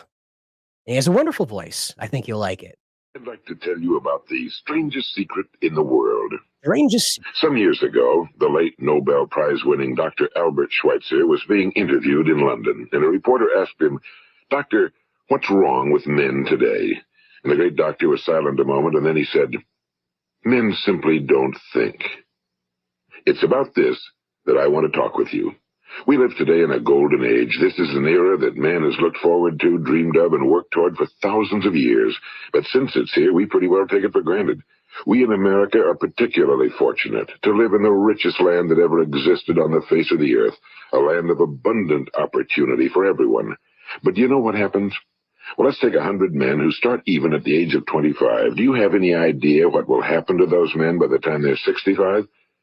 These 100 men who all start even at the age of 25 believe they're going to be successful. If you ask any one of these men if he wanted to be a success, he'd tell you he did. And you'd notice that he was eager toward life, that there was a certain sparkle to his eye, an erectness to his carriage, and life seemed like a pretty interesting adventure to him. But by the time they're 65, 1 will be rich. Yes. 4 will be financially independent. Yes. 5 will still be working. Mm-hmm. 54 will be broke. Now think a moment. Out of the 100, only 5 make the grade. Now why do so many fail? What has happened to the sparkle that was there when they were 25? What's become of the dreams, the hopes, the plans? And why is there such a large disparity between what these men intended to do and what they actually accomplished? Yes. When we say about 5% achieve success, we have to define success. And here's the best definition I've ever been able to find. Success is the progressive realization of a worthy ideal. If a man is working toward a predetermined goal and knows where he's going, that man is a success. If he's not doing that, he's a failure. Success is the progressive realization of a worthy ideal. Rollo May, the distinguished psychiatrist, wrote a wonderful book called Man's Search for Himself. And in this book, he says, the opposite of courage in our society is not cowardice. It is conformity. Yes, And there conformity. you have the trouble today. It's conformity. People acting like everyone else without knowing why, without knowing where they're going. Now think of it. In America right now, there are over 18 million people 65 years of age and older. And most of them are broke. They're dependent on someone else for life's necessities. Yep. Now, we learn to read by the time we're 7. We learn to make a living by the time we're 25. Usually by that time, we're not only making a living, we're supporting a family. Exactly. And yet, by the time we're 65, we haven't learned how to become financially independent in the richest land that has ever been known. Ever. Why? We conform. And the trouble is that we're acting like the wrong percentage group, the 95 who don't succeed. Now, why do these people conform? Well, they really don't know. These people believe that their lives are shaped by circumstances, by things that happen to them, by exterior forces. They're outer-directed people. A survey was made one time that covered a lot of men, working men, and these men were asked, why do you work? Why do you get up in the morning? 19 out of 20 had no idea. Okay. All right. Did you hear all that? I know you did because you're reacting to it in the chat. All right. I don't know, Alphonse, if he did or not. I'm not familiar with Earl Nightingale beyond his radio addresses. Earl Nightingale points out the problem I'm talking about with Liam. All right. I want you to think for a moment all the kicking and screaming that he's doing. All of these people are lying, they're disparaging me, all of that jazz, right? Now, what did Earl Nightingale say? Just tell us, right? That these people will conform, right? And what is Liam doing? He's conforming to the identity of a victim. He's conforming to the idea that he is downtrodden forever. And the only way that he can get any attention upon himself is to give into that victim identity and call attention to himself by crying out to the world. Right? If you ask them, they'll say, well, everyone goes to work in the morning, and that's the reason they do it, because everyone else is doing it. Now let's get back to our definition of success. Who succeeds? The only person who succeeds is the person who is progressively realizing a worthy ideal. He's the person who says, I'm going to become this, and then begins to work toward that goal. I'll tell you who the successful people are. A success is the school teacher who's teaching school because that's what he or she wants to do. The success is the woman who's a wife and mother because she wanted to become a wife. The success is a woman who becomes a wife and a mother because she wants to be a wife and a mother. And mother, and is doing a good job of it. The success is the man who runs the corner gas station because that was his dream. That's what he wanted to do. The success is the successful salesman who wants to become a top-notch salesman and grow and build with his organization. A success is anyone who is doing deliberately a predetermined job because that's what he decided to do deliberately. All right. You hear that, Liam? You don't have to be a victim to be a success. You're already doing what you want to do. What you have to do is let go of the ego. I know that you feel invalidated when someone asks or challenges this illustrious and long list of NDAs that you have. Understand that because you can't present that, and because legally you can't present that, that's the purpose of an NDA. Ta-da! Understand that if you can't talk about it, you shouldn't talk about it. It will not present you a position, a situation, if you will, where you have to defend it, and you cannot, because you legally signed papers that say you can't. So if you're listening to Mr. Nightingale, you do not have to be a victim to be a success. You are doing what you want to do, Liam, and you're making enough money to keep doing it so far. You don't have to be a victim. But only 1 out of 20 does that. That's why today there isn't really any competition unless we make it for ourselves. Instead of competing, All we have to do is create. You know, for 20 years, I looked for the key which would determine what would happen to a human being. Was there a key I wanted to know which would make the future a promise that we could foretell to a large extent? Was there a key that would guarantee a person's becoming successful if he only knew about it and knew how to use it? Well, there is such a key, and I found it. Have you ever wondered why so many men work so hard and honestly without ever achieving anything in particular, and others don't seem to work hard and yet seem to get everything? They seem to have the magic touch. You've heard them say that about someone. Everything he touches turns to gold. And have you ever noticed that a man who becomes successful tends to continue to become successful? And on the other hand, have you noticed how a man who's a failure tends to continue to fail? Well, it's because of goals. Some of us have goals, some don't. People with goals succeed because they know where they're going. It's that simple. Think of a ship leaving a harbor, and think of it with the complete voyage mapped out and planned. The captain and crew know exactly where it's going and how long it'll take. It has a definite goal. Now, 9,999 times out of 10,000, it will get to where it started out to get. But if you set out, Liam, with the purpose of crashing into a fucking iceberg to get people's attention, you'll crash into a fucking iceberg. Now let's take another ship, just like the first, only let's not put a crew on it or a captain at the helm. Let's give it no aiming point, no goal, no destination. We just start the engines and let it go. I think you'll agree with me that if it gets out of the harbor at all, it will either sink or wind up on some deserted beach, a derelict. It can't go anyplace because it has no destination and no guidance. And it's... What's your destination, Liam? You're sitting there complaining about people talking about you on Twitter after you assailed Matt Barr with a whole bunch of accusations that you can't prove. When I laugh about what you have said, and I talk about it in comparison, it's because you have said these things. You did tell people that you stopped a gang rape and that the almost victim of that wanted to thank you with sex. Everyone on Earth knows that didn't happen. This is your ego.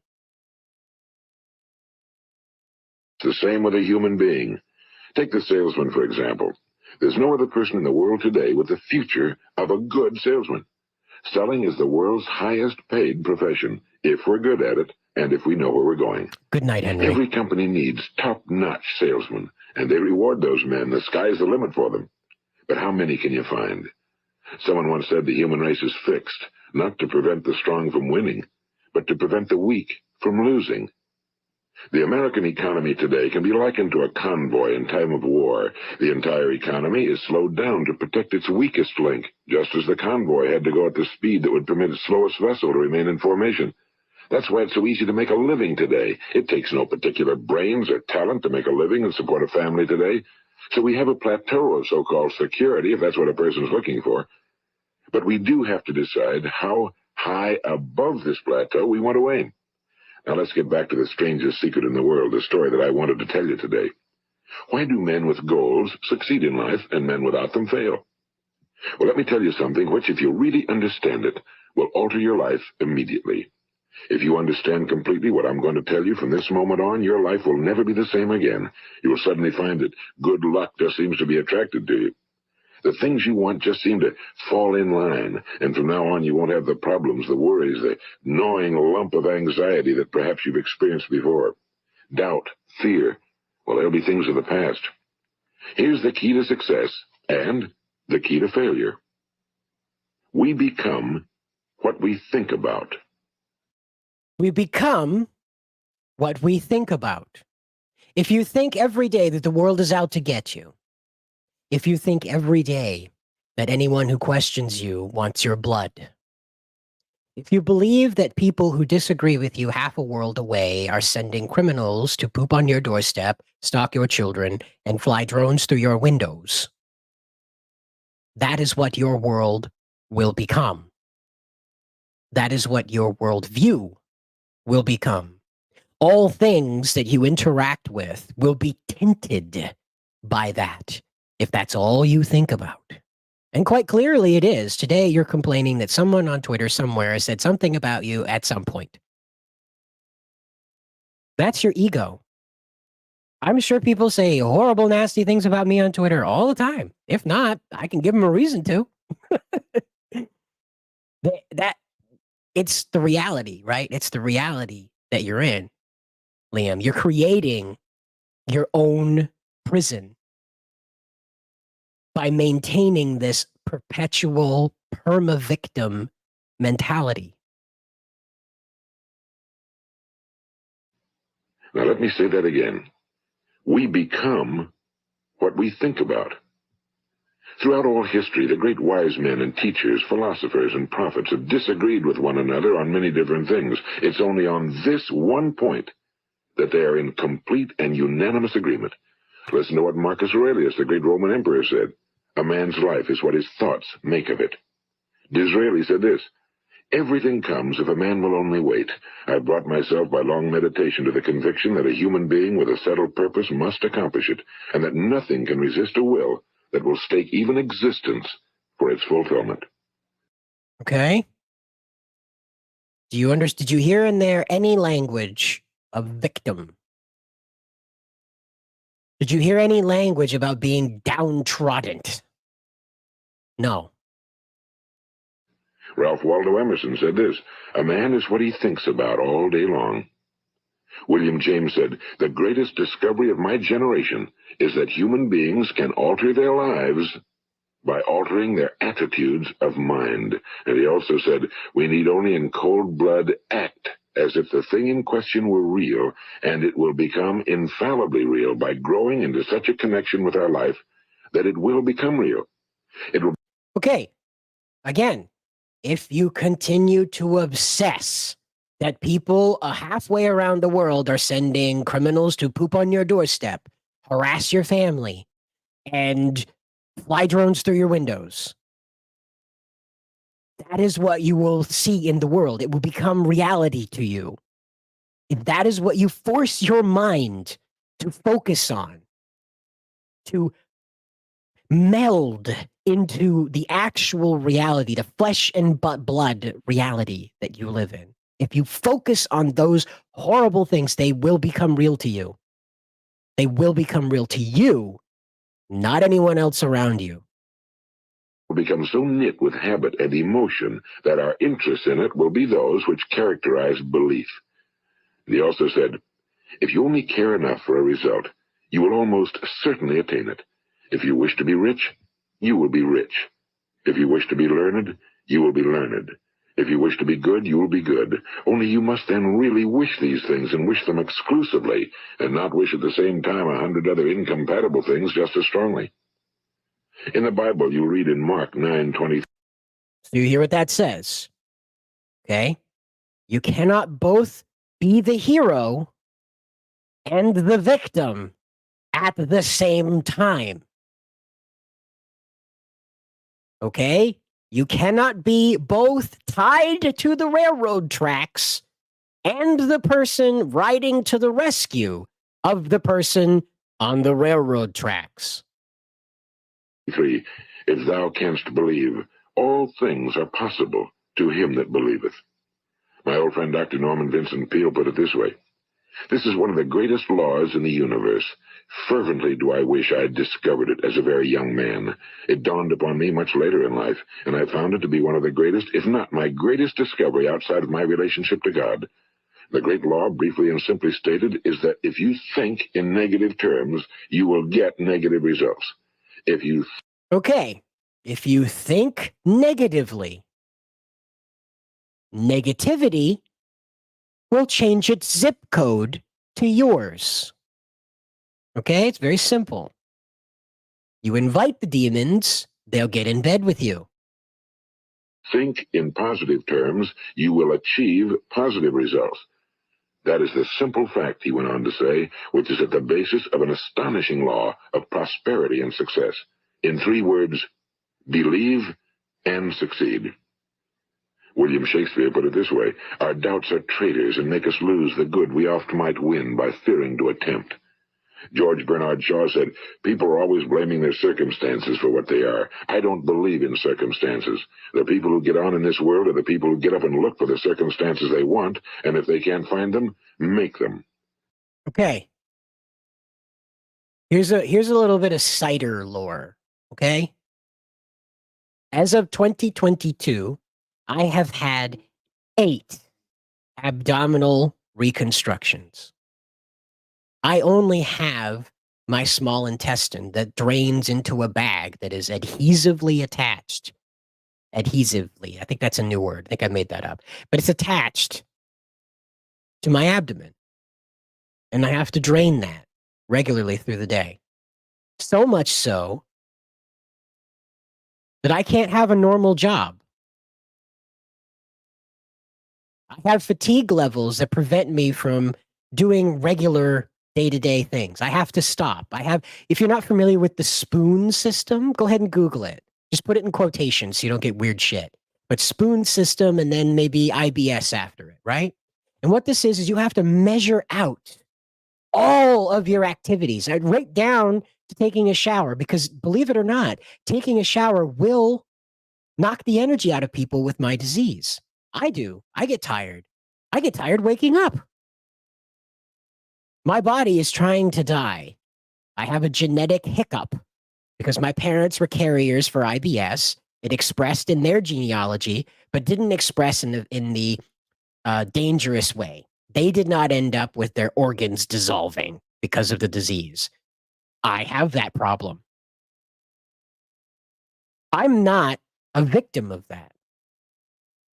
I had to have 2 emergency surgeries last year. Did you hear anything about it? Did I come back to the dank stream and change my entire identity around like how pitiful I am and how horrible it is that God puts his finger on my forehead and pushes down? You know, do you hear that? No, you don't.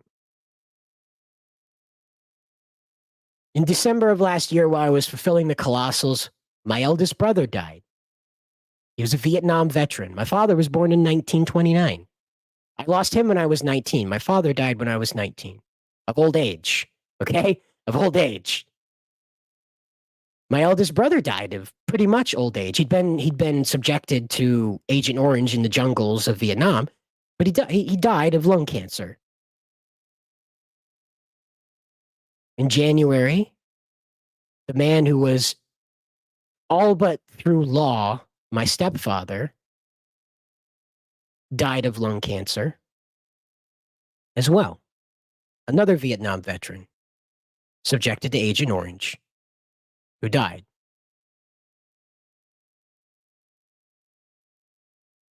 And then in August, my mother died. And she died of a disease called COPD.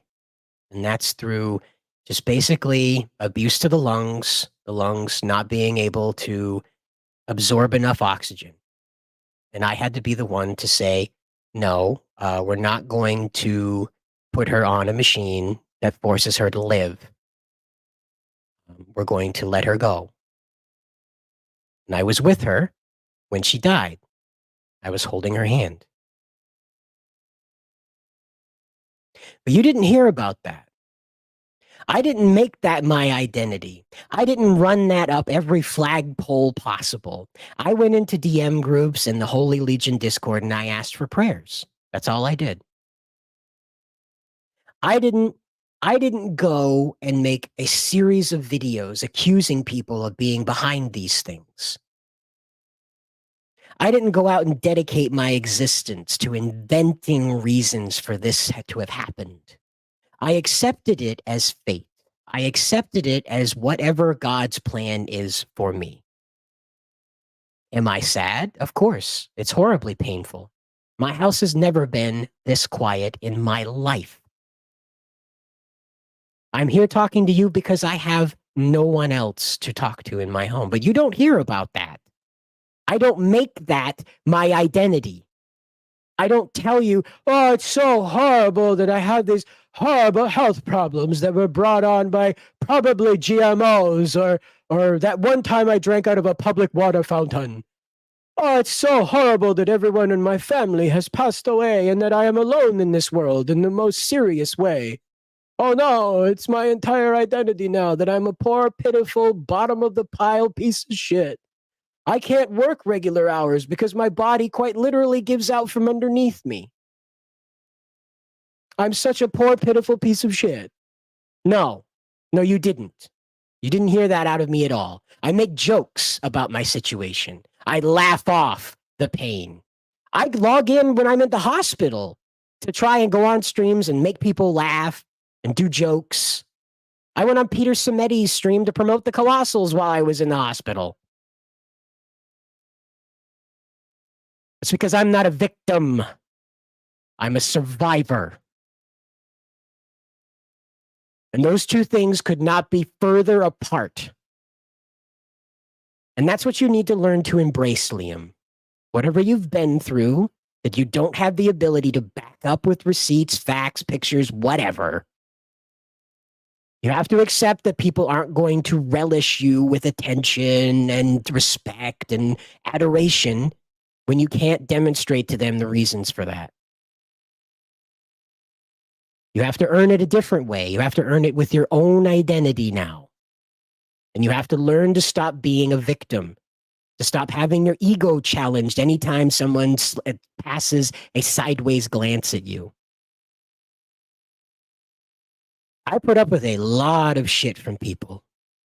A lot of people like telling cider jokes. Doesn't bother me.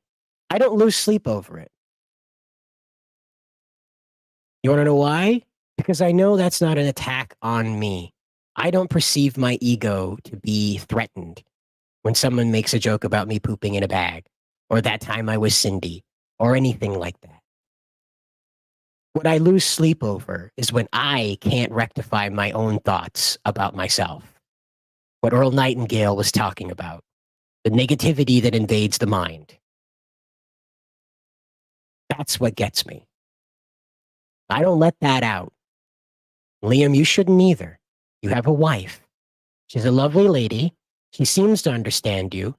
So take her by the hand and say, wife, I'm having a hard day. I feel a great bit of anger to people on the internet that I'm not sure I know the face of, but they're invading my thoughts and I can't get by it. So put your faith in your relationship with her and find a way around those thoughts so you can learn to stand on your own, Liam, and look in the mirror and say, I am not a victim of my circumstances. I am a survivor of them. I am a survivor of my experiences, my environment, of the fate put upon me. That's what I'm trying to teach you, Liam, when I laugh at the crazy bullshit that you put out into the world. Because it's victim bullshit. And I know in the deepest parts of your soul, because we talked deep shit, man, back in the days. I know in the deepest parts of your soul that you are not a victim. But you've conformed to that identity because it gets you attention. Be a survivor, Liam.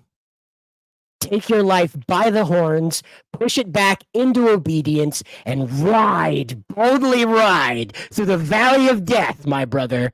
For the other side is the land of paradise.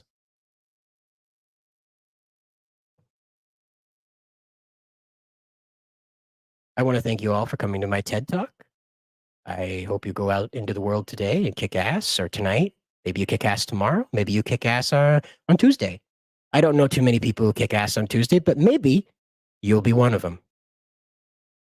But know this, wherever you go in this world, whatever you've been through, whatever you're about to go through, you will survive it. And you must not find yourself a victim of that. Ever. You are a survivor of what you go through. If you are here to draw a breath, if you are here to see the sunrise, if you are here to praise God, you are a survivor. Own it, live it, become it every day of your life.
were just sleepwalking, but I hope when you wake up with both hands on the wheel. See you in the next one.